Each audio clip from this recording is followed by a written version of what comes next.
Hello everyone, I'm Robert Hisee. Most of you will know me, but for you that don't, I'm the UK's #1 unconscious mind therapist. And welcome to the MindKite Podcast. Hello, Tel. How are you, mate? You good? Yeah, good. Thank you, fella. How are you? Yeah, really good, really good. Enjoying the lockdown. You enjoyed it, yeah? What have you been up to then? What have you been getting up to? Just fucking working, mate. You know, grafting and you know, doing whatever we can. You know, so yeah, no, it's been good. I mean, I've got a lot of things done that I probably wouldn't have done. Yeah, I think that's a lot for most of us. Don't it? We get time to think and have a clear head for a little bit, and there's enough time there.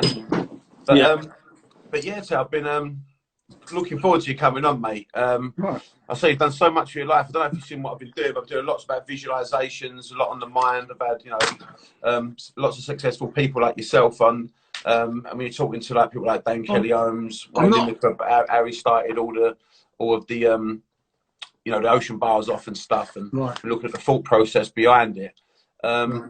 So yes, I was interested, like you. Obviously, you've had an amazing life, and looking at where you started off with one nation. If I do that, does that mean I'm upside down, or can you go the same way? Yeah, you got sideways. Right. Okay. No, you gone that way. That's better. You'd be like fucking, what's his name? Walking on the ceiling in a minute. Yeah. Lionel Richie. Yeah, that's me. But yeah, so thanks for coming on, mate. You've been doing good though. Everything's good. Getting your head down. So how did it all start, Tel? Like, how did you get, how did it all come about? Because I've been watching sort of heard you on Dapper Laughs and things like on these podcasts and that. And because people to know like how you come about it, because it was from, you started off just grafting the doors, didn't you? I was saying, is that it? No, I literally was a raver back in the day, and then went from raving into giving out flyers, selling tickets, and then doing a magazine, and then putting a rave on. So all that stuff was mad, really, because I hadn't really done anything. I didn't know. I'd never done any business. I left school with no qualifications, so I had a crash course in. Right? Sorry, every single person that's been successful in here left school at 14 or done crap at school. Even, as I say, most of the successful people over the last 4 weeks, it's really good for people to be aware of this, that if you're dyslexic like myself, you've got ADHD, you leave school early like I did, it's something about the age of 14. A lot of people seem to be leaving at the age of 14. It's weird. But most self-made millionaires are dyslexic, they reckon, 87% of them. So anyone back at home, who's got kids with ADHD and that, don't be too worried, because they could end up more successful than anyone academic, that's for sure. Yeah. Sorry, I mean, all the people at my school that were either like, the hardest in the school, or they were the fastest in they were the best at rugby, or they were academic. They all ended up being bums. So I think education's important, and I think it's good to get good grades and all the rest of it. But I think if you're not academic, you're never going to be able to get the grades. And I just wasn't academic. I had no interest in learning what the fucking square root of 5 was, what Pythagoras' theorem and all this shit. I just had zero interest. So for me, it was just, I wanted to go out and earn money. And that was the motivation. And then when I went out and started doing a few bits, I ended up kind of having to learn on the job, really. And I think if you're determined and hardworking, and you don't, because a lot of people don't want to work. I've always liked working. I've always liked grafting. So I think if you're a grafter and you don't mind hard work, you don't mind getting up early, so many people I work with, they're all, 5 o'clock, they're like, oh, it's 5 o'clock now. But do you think that's because you're a creative, Tel? Because I know, like myself, when I work for myself, I can work I don't work. I don't feel like I work. I love what I do. I don't feel like I go to work if I'm on my retreats or whatever I'm doing. It's because it's my business, I think. It's my vision. And I think some people, when you work for companies, you're working for someone else. It's the thing of being academic. They're making you a good worker for someone else's dream. Where if you can, your dream can still be academic, not saying that, but you've got to have a dream for something. You know what I mean? I think I was one of them at one point. I remember thinking 4 o'clock, I want to clock out. They goes, well, in the overtime, I just go, nah, fuck that. I can't wait to go. Do you know what I mean? Get down the pub, get out with mates. But now I don't see it as work. I could do 12 hours and go straight through. It won't matter to me now. But do you think that's because when you started working for yourself, you had this vision, or did you have, you know, well, when you actually got into the club scene, did you have a vision of blowing it up as big as it was going to go? Because it went off the scale, or was it just like stages? I think the reality is everyone's got a choice. Yeah, you can go out and fucking, you know, do a 9 to 5 and, you know, just go through the motions. And, you know, one day you might be the manager or you might be the area manager or whatever. But I was lucky that I fell into something. But I just worked out that the art of, you know, I've always had it in my DNA to graft. So when I had no fucking job and I was on the dole when the what do you call it? The recession came and, you know, we lost our house and everything went fucking pear-shaped. You know, I did anything for money. I made 5,000 plastic green wheelie bins in a car park in a pissing rain one day, right? I was a dustman for 3 weeks. I fucking cleaned floor of toilets. I did every fucking shit job you can think of. And most people would be like, do you know what? I'm not fucking doing that. You know, it's beneath me. But the bottom line is, I mean, my first job was in fucking McDonald's. So, you know, I was cleaning fucking toilets. I was walking up and down the road with a fucking jacket on saying litter patrol on it. I had people spitting on me and fucking abusing me, calling me Ronald McDonald and all this shit. And, you know, if you can, I actually always say this, if you can work in McDonald's for more than a year and do all the shitty jobs, you can do anything. And I think, and I think that's, people just have to, you know, to give you an example, right? We had this little bit of work that we needed to do at our house, and it was just nothing, right? It was like, for a builder, it was like a day's work maximum. So we had 3 people come round and quote us, right? And this isn't a fucking joke. This is, you know, true, right? So we had the typical sort of fat builder in his 50s, trousers around his fucking ankles, you know, big fucking derby, right? Cigarette in his mouth.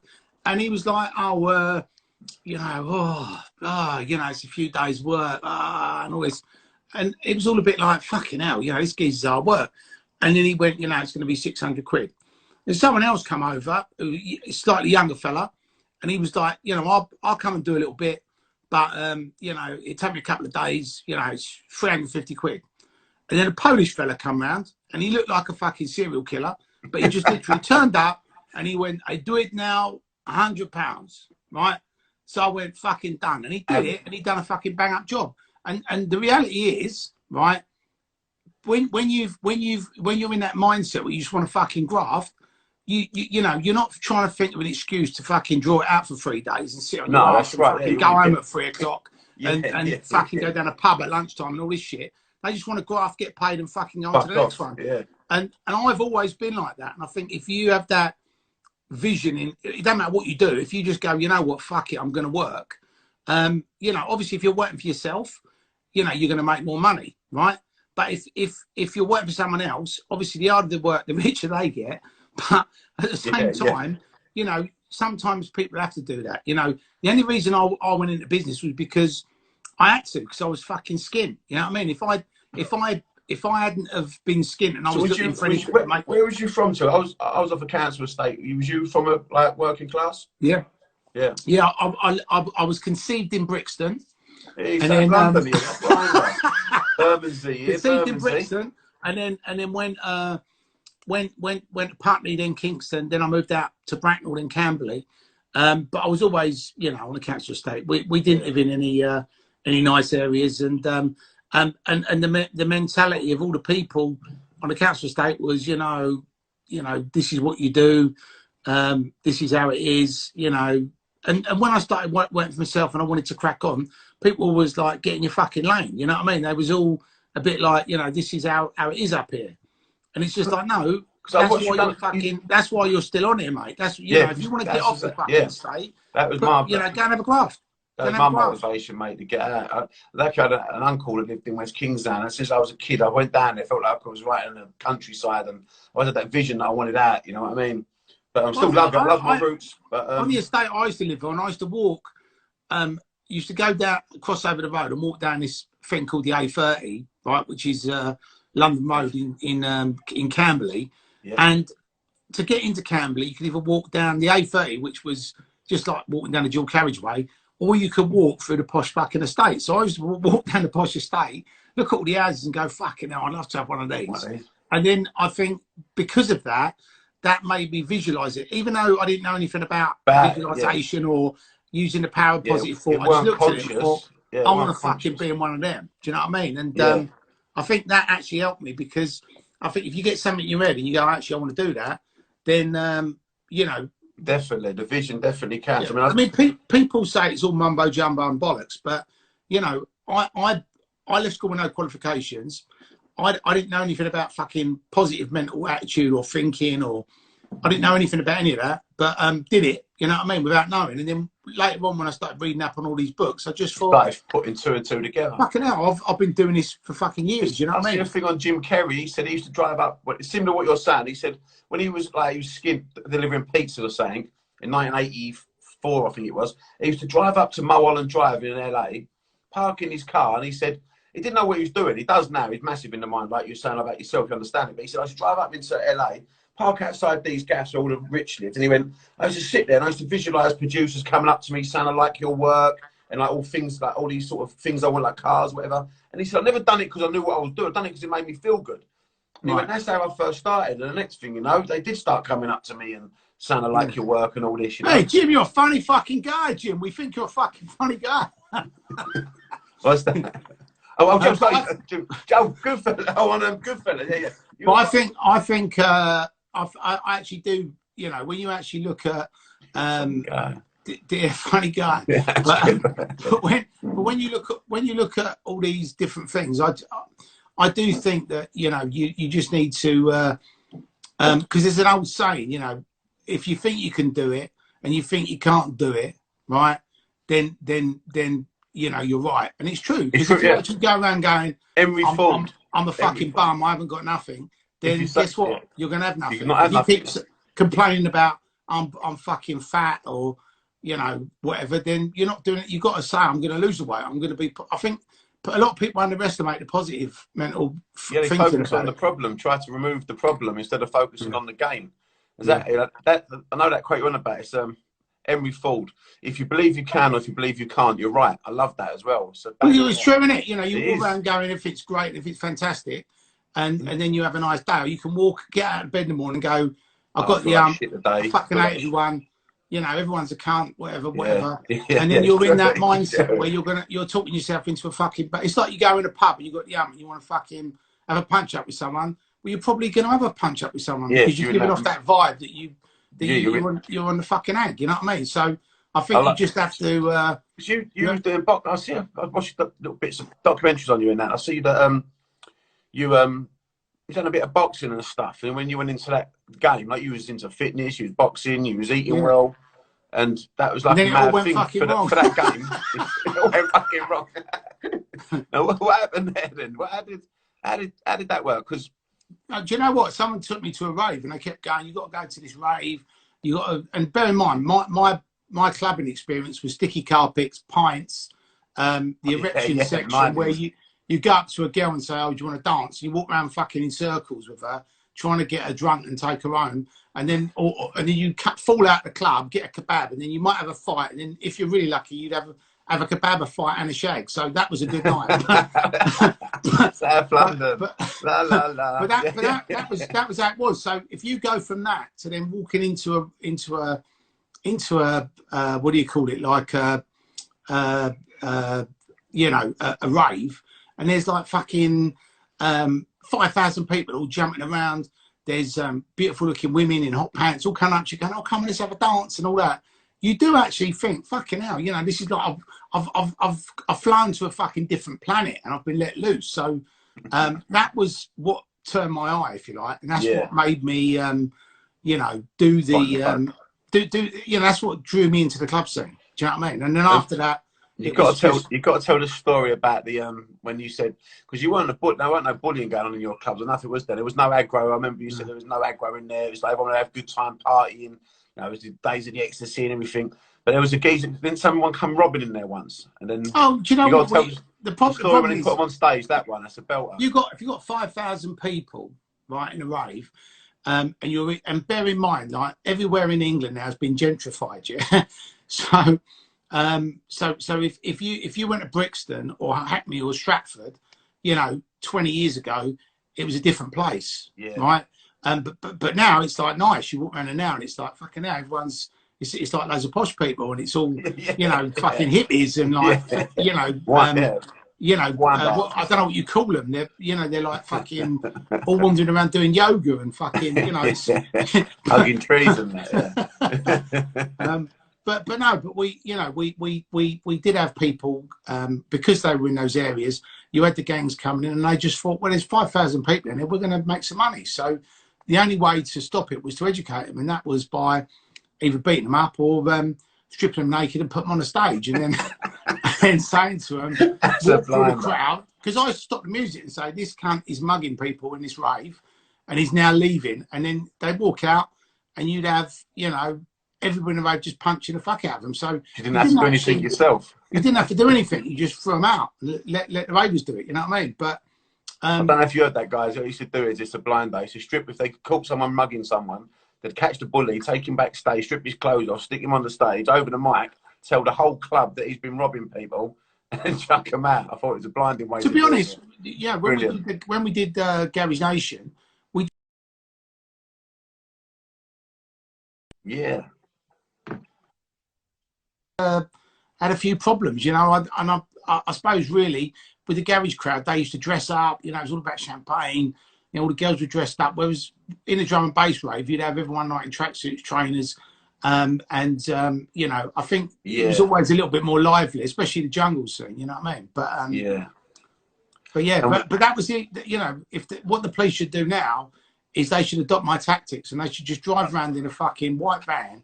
And when these people are nicking people's phones and mugging them, they should just put them in the back of the van, beat the fuck out of them, strip them naked and just throw them out and let them mob alone. And then they soon stop fucking doing it. They stop doing it.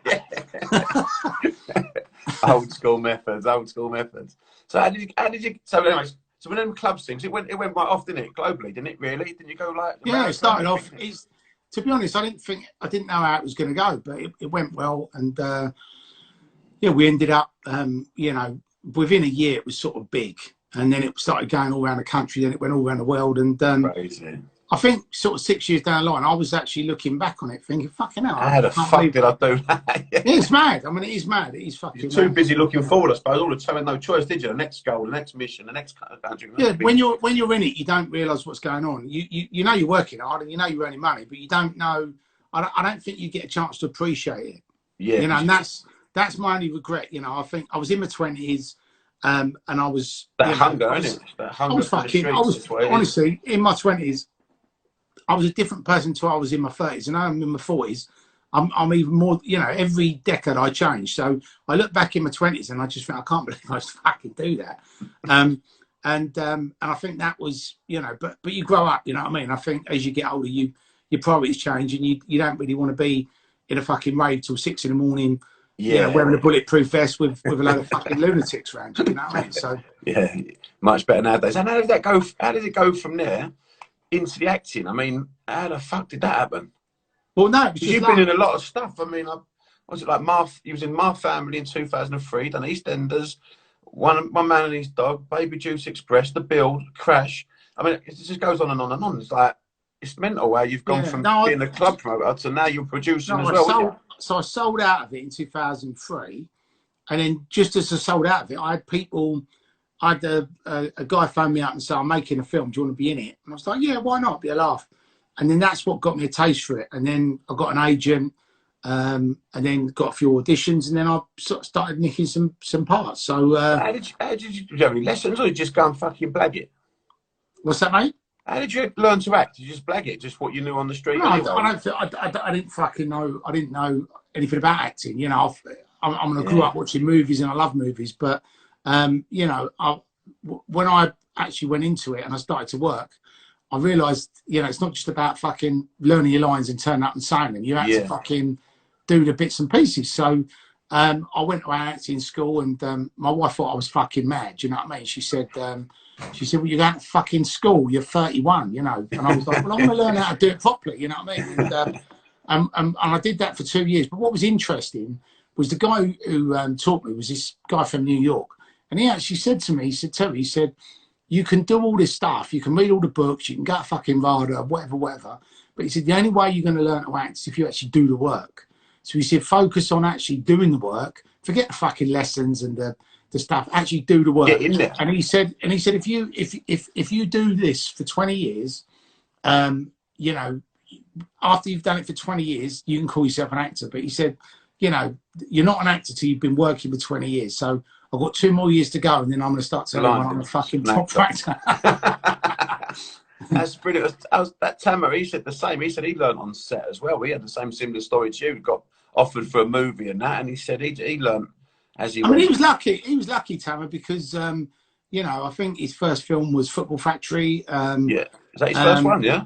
And I think so. And, you know, obviously, if you get fucking cast in something like that with Nick Love, it's like it's a little bit like Lock, Stock, with Jason Statham and Vinnie Jones. You know, they just were, you know, so lucky. You know, you got a retired footballer and a professional diver, and those were the only 2 actors in that film that absolutely fucking smashed it and become, you know, big stars. And you think you had all the sort of RADA people, all the lovelies, all the people that have been, you know, the proper actors, and they're all sitting there going like, what the fuck's going on? You know, why are they fucking cracking on? But, you know, for whatever reason they did. Good luck to them. You know, Vinny and Jason are great guys.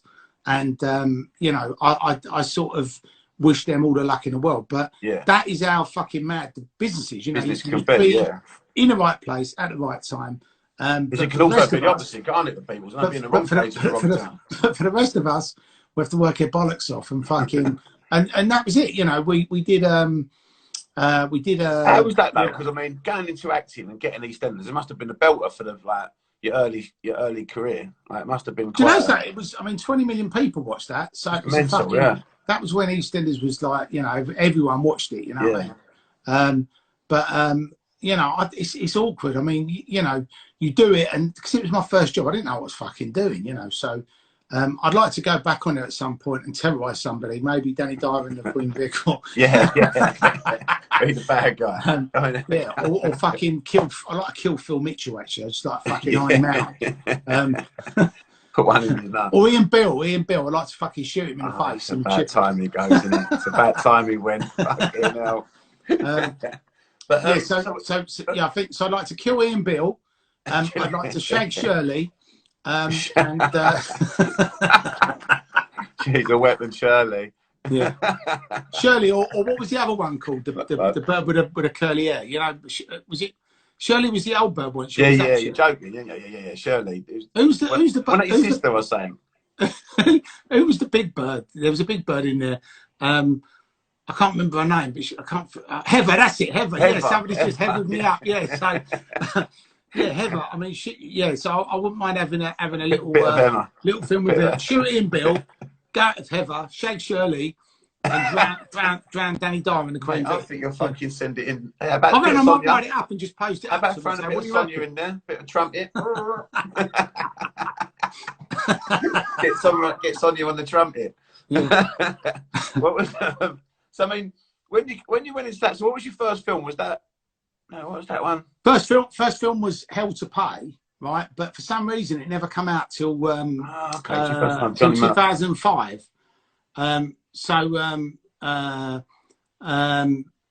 2005 was when it came out. But that was the first film I did. But the first film that I sort of did in 2003, that came out in 2003, was One Man and His Dog. And then after that, I did a film called Rolling with the Nines that got BAFTA nominated, One Rain Dance. You know, it was a big success. And that really was the Boys in the Hood film. You know, before these like hood films come out, Blue Story and Kid Up Hood and all that stuff. Yeah, Rolling with the Nines. I mean, that was like a fucking full on, and that was all based on true stories. And we had people like Kano, Dizzy Rascal, Heartless Crew, Estelle, Miss Dynamite, all them fucking people that used to work for me in the race. So when we did this film, really? All of them, yeah? Yeah, all of them. We had like Robbie G, Fast Blackwood was in it, Simon Webb from Blue. Someone said the best part of the film was when he got shot in the face. But it was a good. Watch that one, Rolling with the Lions, yeah? Yeah, it's a good movie. And that was my second film. And then we started developing Rise of the Foot Soldier. And I remember when we was touting it round, people were going, no one's going to fucking watch this. You know, it's fucking, you know, who wants, you know, the Essex Boys has been done. And it's like, the Essex Boys hasn't been done. You know, Sean Bean plays a fucking Northerner in it, and they're not actually called the fucking real people. So when I saw that film, I was disappointed because I went to see it because I thought, wow, you know, the Essex Boys. But when I actually watched it, it was just shit.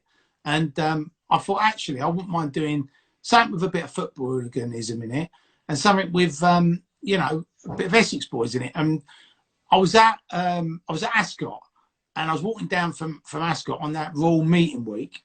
And there used to be an Italian restaurant in Ascot called Chow 90s, and we used to always go there every night after the racing.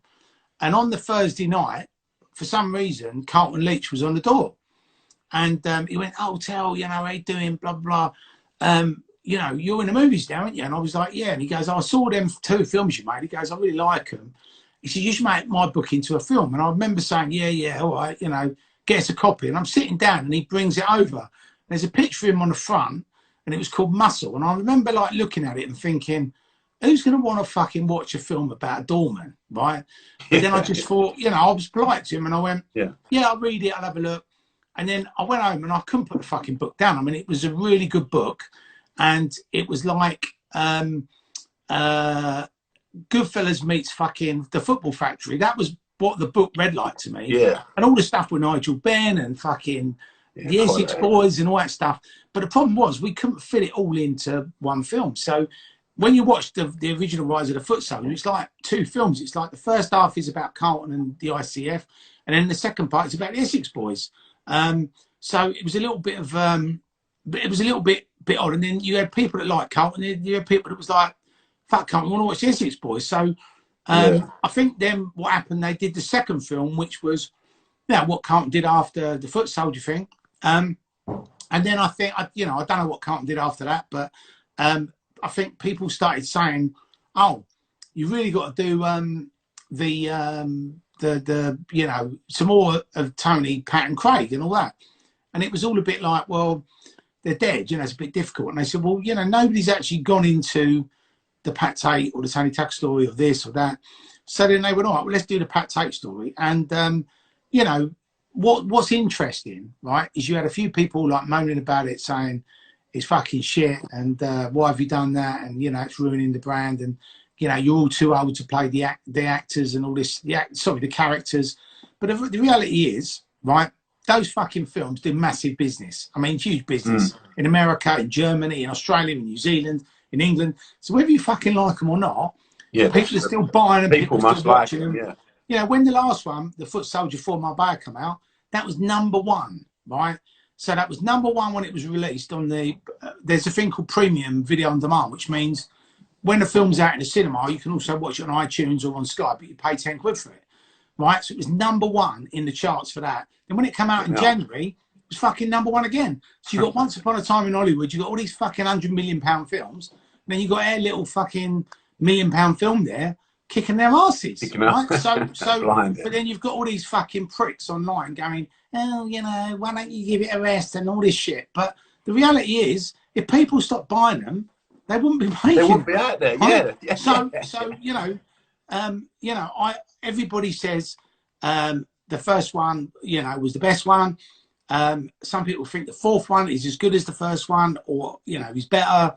Everyone's got their own opinion, but the fourth one was done more like, you know, they wanted to cover the Tony Tucker and Nigel Benn stuff, just a little snippet of it. Yeah. And they wanted to put a few of the stories in that weren't in the first one. But most of that was just made up. You know, they didn't go to Amsterdam and get on it and fucking hijack someone in a fucking camper van and, you know, go and makes good watching. Yeah, it was all bullshit, right? But it was funny. And the amount of people... when we went down to Marbella, we had a premiere in Marbella in October. I was there actually. Cinema, 1,000 fucking people there. I mean, it's packed, right? I didn't go. Was you there? No. I wanted the premiere, but I got a retreat in Marbella, and then Gaffney was on it, and Tom Zanetti rang him up and said, "Come over." So on the last night when it all finished, we come to the after thing, but we didn't get to the. I didn't see. If I'd have seen Dean, I'd have asked him if he was going to clean up and where's Wellard. But no, boy, listen, we had a great night, and the film went down a treat, and then we had the London premiere. Great film. But you know, they're doing a Tony Tuck story next, so their script's being written for that now, and I think the plan is to film it in September. But you know, who knows? I mean, we just got to get this fucking we got to fuck this virus off, and then we can all go back to work. Definitely, I can't wait for it. So, what's the plans for the future then? Any more riots? Well, I'm going to find out who's released the coronavirus, and I'm going to fucking kill them. But that's it basically. That's all I want to do. The mission. No, do you know something? We've got a film, a horror movie called The Heiress that's coming out. We just started filming the Gary's Nation documentary about the garrison, and a little bit like we did with United Nation. Nobody has actually, made a decent drum bass documentary, right? So that's why we made the United Nation 3 Decades Drum Bass. And, we was originally going to do the story about Gary's Nation, One Nation in one film, but we just thought it's too many, there's too many stories, it's 2 films here. So we've done the One Nation drum bass one. We're doing the Gary's Nation one, but what's interesting and what spun out of these, I've now done an audio book of my book, King of Clubs, which I'm just about to release. I haven't got a date yet, but it'll be released soon. So I'm going to obviously push that out on here when it's out. There's a TV series being developed, and then there's film. So there's loads of stuff that's kind of happening in the background. But with all these things, and you're doing producing as well. You're producing stuff, aren't you, yourself? Well, I put things together. Sometimes I produce stuff. Sometimes I'm involved in stuff, but it's like arm's length basis. You know what I mean? Where someone will come to me and go, "Do you want to get involved in this?" And sometimes I get involved in things as an actor. Sometimes it's a producer. Sometimes it's a producer as an actor. But got quite a few things happening. I'm also going to do some events as well. Because we did a premiere and a rave for United Nation 3 Decades Drum and Bass, and that was a great night. I mean, we had it's quite funny because you had all the fucking DJs and MCs there, you had all the celebrities there, and you had a load of fucking ravers there. So you had people in there like raving about and looking over, going, "There's a fucking DJ Rap over there." Fucking Andy C. And then it's like, "What's the guy from fucking Love Island doing over there? What's that girl from EastEnders?" So you could see the look on people's faces, but brilliant. It was quite nice. It was a good night, and everyone enjoyed the movie. Everyone enjoyed the after party. So I think I might do a couple of events, but my love is film now and TV. Yeah, you can see it. That was good. I watched the Rise of the Foot Soldier a few weeks ago. Blinded, the fourth one. Funny, mate. Yeah. And Roland, he's from Bermondsey, like me. I'd seen him for years. Seen him when I was a kid. He brought up around Lucy Way. He was Roland. And how's he getting on? Roland. Do you see much of him? Yeah, I mean, he's a good mate of mine. So I don't see him every day, but but we hook up every now and then and have a drink. And but he's a nice guy, and he's a good actor. And in the Tony Tuck story, it's going to be me, him, our story, and obviously Nigel Brennan's going to be in it, or Connor's going to play him rather, and then there's going to be obviously Brendan Mahoney, and then there'll be Pat Tate in there as well. But I think the main story is about all the stuff. I mean, Tony Tuck was in a parachute regiment. A lot of people don't even fucking know that. And when he come out, when he come out, he worked on the doors, and then he got involved in drugs, then he got involved in fucking doing steroids, and ended up growing his hair and just looking like a fucking lunatic, and got in with the wrong crowd, and the rest is history. So that's all going to be told in this new film. So I think it's going to be exciting. Will they do a Tony Tucker film, do you think? They're doing it. That's the next one. Tony Tucker. Yeah. That's the next one. Rise of the Foot Soldier 5. Yeah. Oh, what a blinder. That'd be good. Yeah, I like the thing is I watched that Jack Spot and that. The Once Upon a Time in London. Blinding, yeah. Because my first book, I've only read a couple of books in my life. I'm dyslexic. I haven't listened to all their books, but I read a book when I was a kid on Jack Spot and having all the rackets. When I see that, I was all over it. Brilliant. Yeah, well, Netflix has just released it worldwide, so good acting in that as well, Tel. Good acting in that one. You've done a good part in that. No, thanks, mate. Thank you. Really good. Quality, and so I can't remember the old film now, but didn't Frankie Fraser get hold of him, or someone carved him right up? Yeah, Frankie Fraser. Pieces, didn't he? In the book, I think. Yeah. I mean, they all did. I mean, he he didn't know when to quit while he was ahead. Yeah. He died skint, didn't he? He was in Paddington, I think. He ended up about 90 years old or something. I was saying he was quite old when he died, I think. But it's blinding movie. So what's the mindset? What would you say to anyone at the moment, who's getting into acting, or just in their life in general, while they're at home for this time? What would Terry Stone's sort of advice be to sort of know? Because everyone's confused. As you said earlier, we can all be thinking of what we don't want, like the illnesses. We can focus on the problems in the world. We can get too caught up in this, and I think I'm scared about a lot of people after this are going to be scared to go out. You know what I mean? And I think a lot of people are going to get anxiety to get back to normal after all this fear. You've got any advice there? What would your sort of advice be? Advice for what? Just sort of like moving forward, sort of help them to. I think people have just got to be a positive mindset. I mean, if you look at it in black and white, 0.2% or something of the population in this country have died from the coronavirus. Yeah, so in relative terms, it's nothing. Obviously, I've had people that I know really well that have died from it, and it is fucking sickening. But the reality is they'd have probably died from the flu or fucking heart disease or cancer or something else anyway. So, I just look at the country and you think there's 60 odd million people in this country. And if there's, 0.2% of the country that have died from something, you shut the whole country down. And look, it doesn't matter if you're sitting there and you've got loads of money in the bank. You just sit there and go, great. Well, I'll just fucking go online. I'll have loads of fucking food, and I'll just sit on my arse all day and do fuck all. But then for the other 98% of the people in the world that are living in the real world, they've got bills to pay, and if they're being told sorry you can't work, here's fucking your furlough or whatever, and then if you're earning fucking £4,000 a month, and then someone goes, well, here's £2,500 a month, you're £1,500 a month the wrong way, and when I was younger and I was working, I'd spend all my fucking money. But by the time I was in the third week, I'd done my fucking dough and I started using my credit cards. So now, if you've got a fucking wife and kids, and you got a mortgage, and you got to buy food, and you got to fucking put petrol in the car and all this shit, the banks are going, oh yeah, we'll help you. But they're not helping. They're just fucking. They're just fucking putting interest. They're just rolling the fucking interest up, right? Definitely. So they're just going. You can pay it, but pay it later. So you're going to still pay it. We're not doing you any fucking favors. I actually just think that all you can do is be positive. I mean, look, I've been out, right, and I've gone to probably 10 places. I went to see my mum and drop something off her because she's like 70 odd and she can't fucking go out.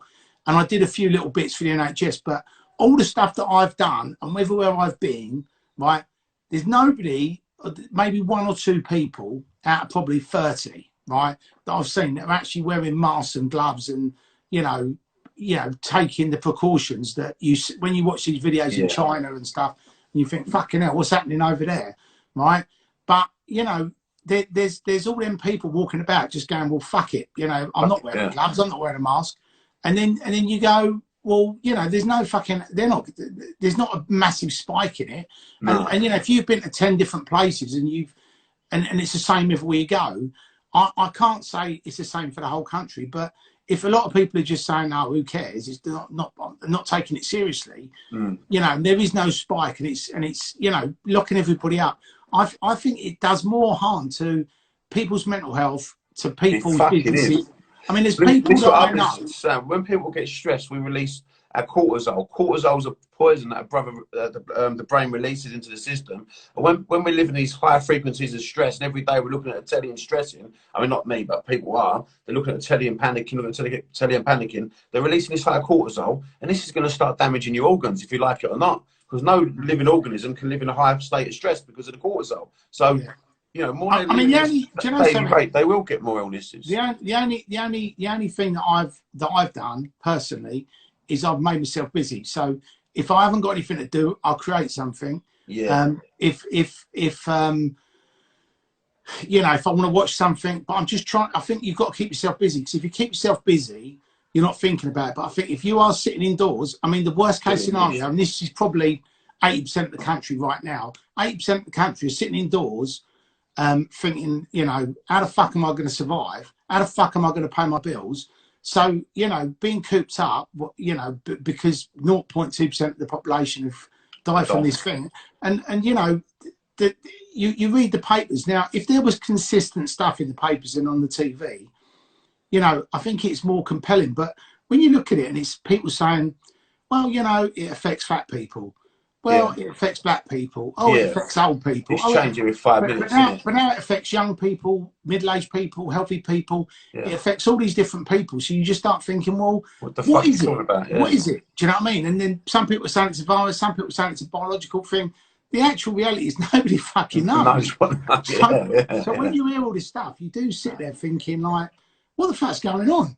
And, you know, there was when it first came out, there was reports saying 80% of the country are going to get this thing, whatever it is, right?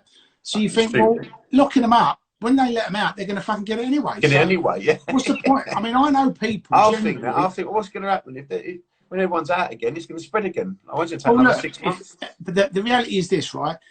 Let's just say it doesn't spread again, right?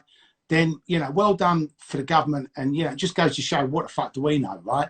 But I just think that I know lots of people who've got businesses, and a lot of people that have got businesses now are you know, they're fucking in a lot of problems, you know, because the landlords are going, fuck you, pay me. The suppliers are going, you know, we want fuck you, pay me. It's like, well, how am I going to pay you? And then the staff are all going, I can't afford to fucking pay my bills. So if you own a business and you employ people, you know, you're probably getting fucking 50 phone calls a day saying, we need money, we need this, we need that. If you're sitting there, you're going, well, what am I going to do? So I don't know. I just think it's a tough situation for everybody, but I think the only way through it is keep yourself busy. And as soon as, and look, if you have lost your job, I actually think the best thing to do is when it actually does ease up, you have to go, and do, you know, there's loads of jobs, right? There's loads of jobs. There's people I know who used to work for Virgin Airways and BA and different things, and they've either gone to become delivery drivers, or they've gone to, you know, work in a supermarket. Yeah. Or yeah, there's all them fruit pickers and stuff. So there's plenty of fucking things to do if you need to go and earn £1 note. But I'm hoping, you know, when we start easing the lockdown over the next few weeks, that, you know, because there was a lot of talk about, you know, everybody was worried about this, and you know, that they're building all these emergency hospitals because, you know, this was going to happen, that was going to happen, and they haven't used the hospitals. So, you know, some people are saying that we haven't got the strain of the virus that they've got in America, that it's different in France and all this shit, because nobody actually knows. Nobody actually can say what it is. And, you know, I'm sure in a year's time we'll all look back on this and we'll either go, fucking hell, the government's done a great job, or actually, why the fuck did they do that? It was unnecessary. Someone put a quote out the other day that did make me think. He said, how can this virus be killing? How can soap kill it, but the government can't find a way to cure it? It does make you question things, doesn't it? If you know what? I'm not a scientist. I'm not a scientist. I don't fucking have any clue on anything. Yeah. But you know, I've talked to people. I've got friends who are doctors. I've got friends who work in hospitals. I've got people that, you know, are nurses on the NHS. I know loads of fucking people, and everybody's got a different, you know, story, a different take on it. You know, and, you know, whatever the government does, right, if they hadn't locked us down, they'd have been wrong. If they'd have locked us down, they'd have been wrong. If you know, whatever they do, you know, people can go, oh, you should have done this. Yeah, but they're not, true. But, you know, we're all fucking experts, aren't we? But the reality is, you know, if you get told, if you don't do this, 5 million people are going to fucking die. Right, yeah. If you've got some professor who sits there and tells you, you know, 5 million people are going to die, and you go, look, mate, we're staying open, we don't care what you think, and then 5 million people do die. Yeah, then you're not going to be in government for very long. So I do understand that they have to rely on these people, and if these people have got it wrong, they got it wrong. You know, there's nothing you do about it. I mean, it's just safety first, isn't it, I suppose? Yeah, I just hope we all get back together and, you know, get back to work soon and put it all behind us. I mean, that's it. But, you know, I'm positive. You know, I'm not sitting here thinking, oh, you know, the world's ended. I think the world's going to be reset, and I think things are going to be different. But I I agree with you, mate. So people at home, get yourself something to do. I mean, that's what I hate routine, I do, but at the minute I can do my walks every morning, a little run in the afternoon, you know, to keep myself busy. And I think that is the trick for it, because you can't, as you say, you can't fucking change what's happening. It's happening. There's no good crying about it and wishing.